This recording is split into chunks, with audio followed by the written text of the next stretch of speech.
Ah, the Big Apple. We're out here in this park because I wanted to improve the production value of this channel instead of just shooting this video in my gloomy apartment.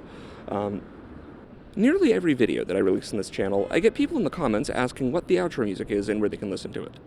Now, despite the fact that, you can find that information in the description of nearly every video, I wanted to address this here because A, it would make a good segue for the rest of the video, and also so that you stop asking it. It is a remix of a song called Captagon Limit that I released, that was remixed with the acapella of the track On to Creep by Tommy Wright III. Now, this remix was done by a friend of mine. I have no MIDI and I must scream. The link is in the description. It is on his SoundCloud. Anyways, speaking of Memphis rappers like Tommy Wright III, is it true that Memphis rappers used to kill people and soul trap them in their mixtapes to make them sound eviler? Let's find out. Psych, we're back in the gloomy apartment. Anyways, let's set the stage. Memphis rap in the 90s was an incredibly influential but underground scene that gave birth to legendary artists like 3-6 Mafia, originally known as 666 Mafia, the aforementioned Tommy Wright III, Maniac, a bunch of others, and laid the groundwork for stuff ranging from, like trap to, horrorcore to funk to all, So, what set Memphis rap apart from its contemporary genres? First of all, was the incredibly lo-fi and DIY approach to the production. There's no, real kind of studio polish to any of this. All of this is being done on 4-track cassette players using, Dr. Beat drum machines, Radio Shack microphones, recording in people's bedrooms, in people's basements, giving it this very crackly, low-fidelity, degraded sound that has, since become very characteristic of the genre.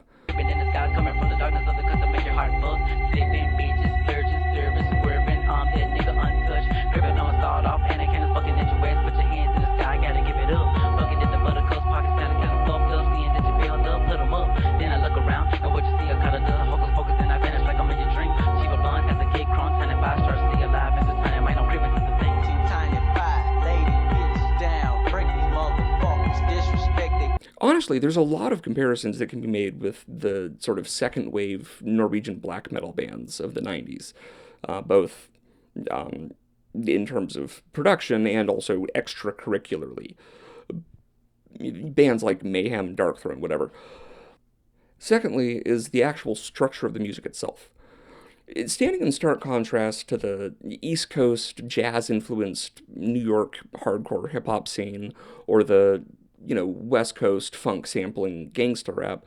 This is something very, very different just structurally as well. In addition to the dark and murky production, there's also a real kind of just bass-heavy, low, repetitive, droning kind of ritualistic almost hypnotic nature to these beats that's just a wom, wom, wom, wom. One of the most critical players in this scene is the aforementioned Tommy Wright III. And firstly, I just wanted to say that it is kind of a hilarious big dick move to, be producing and rapping about the subject matters discussed under your full government name instead of a pseudonym. As I left the scene, still blink from last night, so kill it to Tommy Wright, just ain't no thing. Falling down Bellevue, headed towards CCO, 5 million getaway. Pack my bags and lay low, go and pop the trunk and put the pump in the plastic bag, buried in the yard of the house that my father had. Now these suckers burying me with rumors lurking on the street that I shot another and left his body like a refugee. Yellow tape, chalk bodies, blood on the concrete. Won't go to jail now or later. Step to me, you.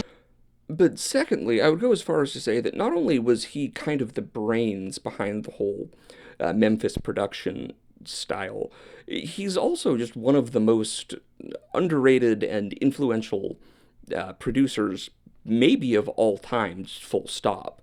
Like, he's kind of like the Velvet Underground of rap production. While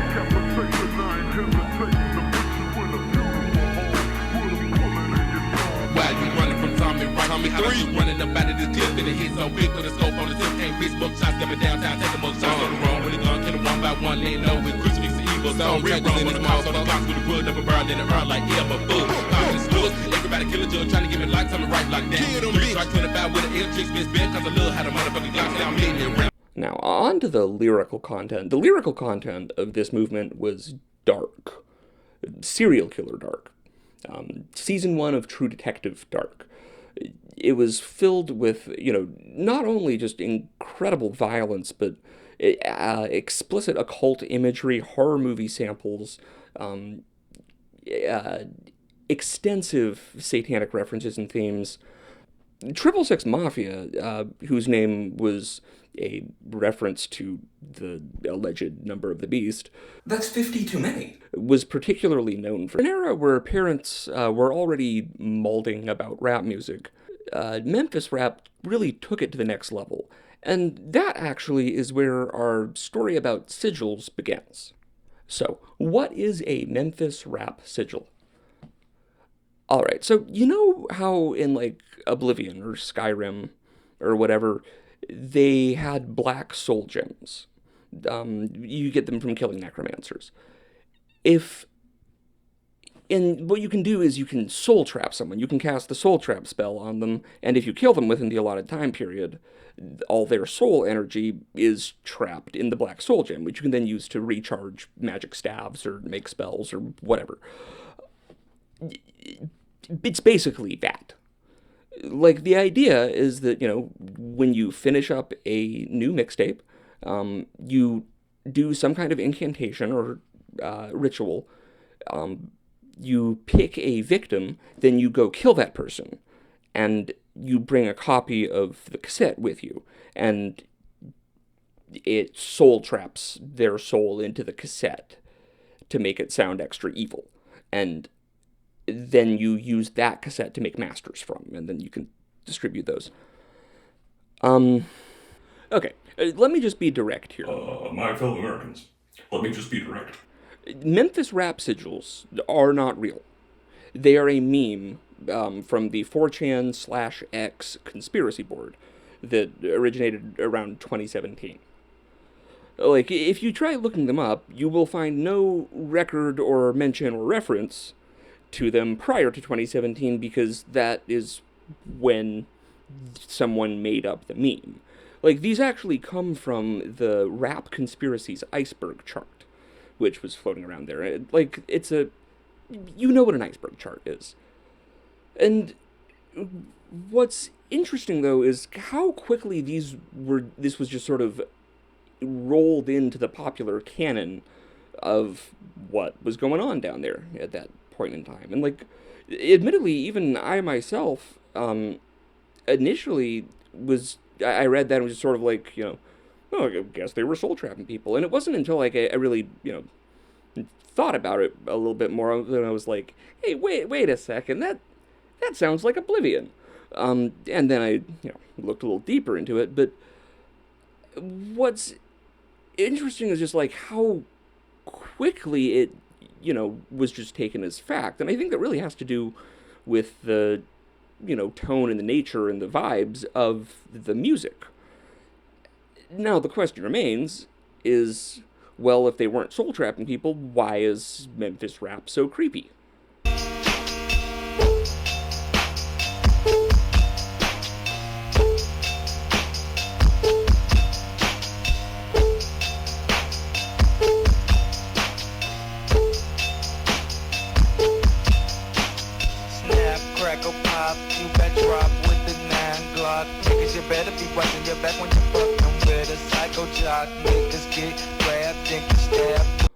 What is it that makes, this specific time and place in the rap world feel so genuinely unsettling and occult and creepy? And really, to understand Memphis rap, you have to understand Memphis itself. You see, Memphis in the 90s was not a fun place to be living. It was a city with real deep-seated issues, like abject poverty, extreme racial tensions, one of the highest murder rates in the country. Memphis itself also just has kind of a uniquely dark past in terms of high-profile events. It was the city where Martin Luther King was shot. It's scarred by the damage from the resulting, civil unrest from that. It's it's the city. It's where the West Memphis 3 case happened, where 3 teenagers were wrongfully accused of murdering 3 children and what was assumed to be some kind of satanic ritual, primarily because of the fact that they had an interest in the occult and listened to metal music. It's a city marked by countless serial killers, like actually a weirdly high number of serial killers. Memphis Strangler, the spree killer in the 60s, other ones. Hell, in 1988, a propane truck explosion in Memphis created a literal hell on earth situation when 9 people were killed in a giant propane fireball. Here is where I need to make a distinction, though. Dark rap occurs everywhere. Chicago drill, Houston horrorcore. But what makes Memphis rap different is the overt embrace of Satanism and the occult. All right, let's talk about the actual overt occult and satanic influences on Memphis rap. These mostly originated from 666 Mafia. Their early albums, like Mystic Styles, are absolutely full of just occult references and explicit mentions of the devil. Now, here's where it gets interesting, though. Most of these Memphis rappers, including some members of 3-6 Mafia, identify as devout Christians. DJ Paul has stated in interviews that the satanic imagery used was, it was artistic expression and metaphor, not literally devil worship.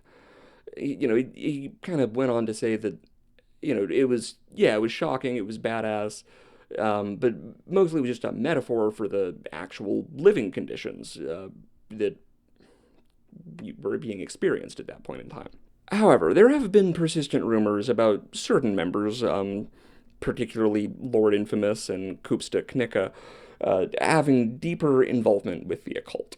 One of the most puzzling pieces of this situation is a bit of evidence that came from an interview that Koopsta did years ago. He described how, while shooting the cover art for Mystic Styles, they wound up stumbling upon what was, in his words, a gathering of, some kind of, group of rich businessmen and politicians engaged in a black magic ritual of some kind. According to Koopsta, they were made to watch, and that experience heavily influenced their imagery and themes and lyrics going forward. Additionally, Crunchy Black, former member of 3-6 Mafia, has given interviews wherein he states that specifically Juicy J and DJ Paul do not worship Satan, before going on to say, other people, that's not my business to say. Although one might be tempted to kind of question the veracity of the statement, given Black's acrimonious departure from the group, the 2 members with whom he actually had issues were the 2 that he said didn't worship Satan. So, go figure. Additionally, Black states that although he does not worship Satan, nor did he sell his soul, he did accept a deal from Satan for his career, which he detailed. He would achieve wealth and fame via his music career in exchange for glorifying Satan and things like violence and drug abuse. Now, on the other hand, Crunchy Black is a lifelong polysubstance abuser with a history of mental illness, so grain of salt. So, where does that leave us with the Memphis rap sigils?